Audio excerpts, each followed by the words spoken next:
Hi folks, this is a short video about the latest project in the collection, which is a 1989 Rickman Space Ranger. That's the long wheelbase, wider version of the Rickman Ranger. Rickman Rangers sold in quite large numbers as a fairly completed kit car to which you really only had to add Escort parts. It was all trimmed out inside, glazed and everything. They didn't make so many of these long wheelbase ones. I think probably under 100. I think this is around about number 28. It's a 2-litre Pinto, Escort English axle.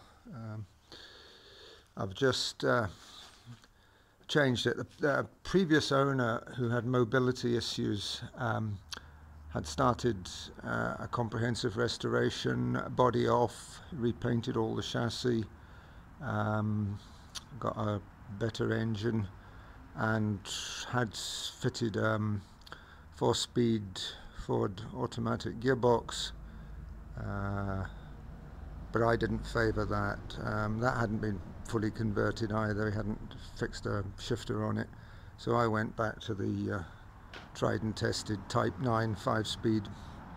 I've got one from a P100 pickup, which has got lower first and second, a different third.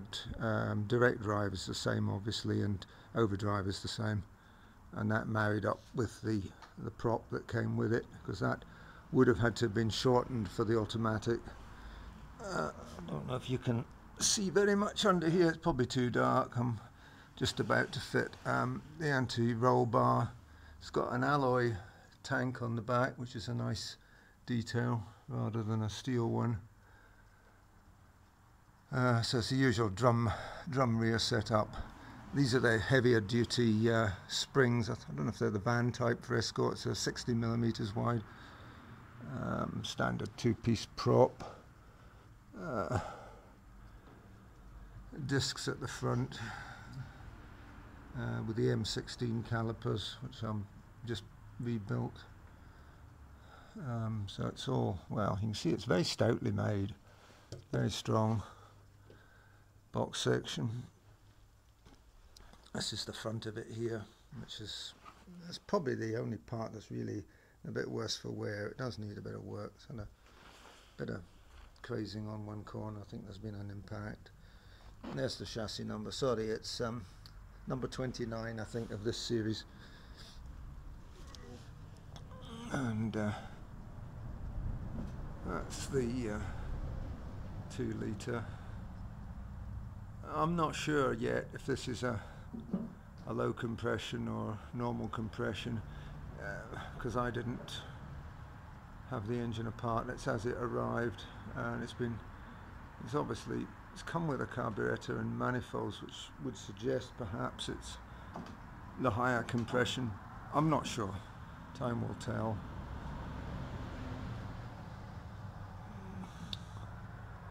Windscreen's out, and I've got to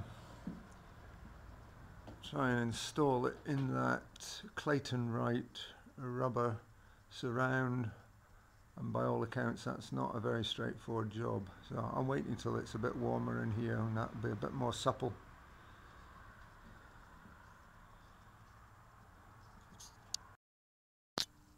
This is the bonnet. Again, that's a bit cosmetically challenged. Bit of gel coat cracking there. Try and improve that. Maybe spray the front. I think it's Ford Gentian blue. I don't know if that came in different shades or not, but we'll go for something that doesn't look too bad. I'm only wanting it to look good at 20 feet. Don't go for concours restorations here. It's more of what I would call refreshment, tidy up. And this is the 4-speed. It's a lock-up converter on it for 4th ratio. Is it ALD4? I think. Don't have a towering reputation and I just didn't fancy the complications of shortening the prop and trying to set up a shifter, because it didn't come with one, or at least not one for a car. It came with a transit one, and that's possibly where it came out of. So I've got the torque converter and the flex plate and the shorter crankshaft bolts and all the other bits and bobs of control cables and vacuum lines and hydraulic lines. So if anybody's interested in one of these transmissions, that could be made available. This is the wiring loom, which has come loose. There's very little, well, there's next to no wiring in the vehicle at the moment. There are no brake lines either. It's all came loose in the back. Basically the body was just put on the chassis and the engine put in, and a few bits loosely assembled for transport. So the loom has been cut where it goes through the bulkhead. Some of it's pretty straightforward. That goes to the instrument cluster. That's the ignition. That all marries up with that. I think that's possibly the wiper control. There's also some additional wiring for radio. I don't like all these Scotch locks. I don't like stuff being cut into the loom. So I'm going to make good all the connections that are improvised, get them all soldered up, properly insulated, and then work out where any other parts go and extend the loom, hoping to use the Mk2 Escort fuse box, but I'm not sure about the condition of it yet. If I don't think the connections are good, I'm going to get an aftermarket one, which I'll put under the dash somewhere accessible.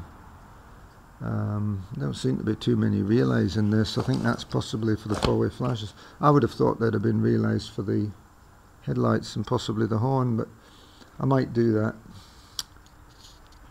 So there you have it. That's the winter project.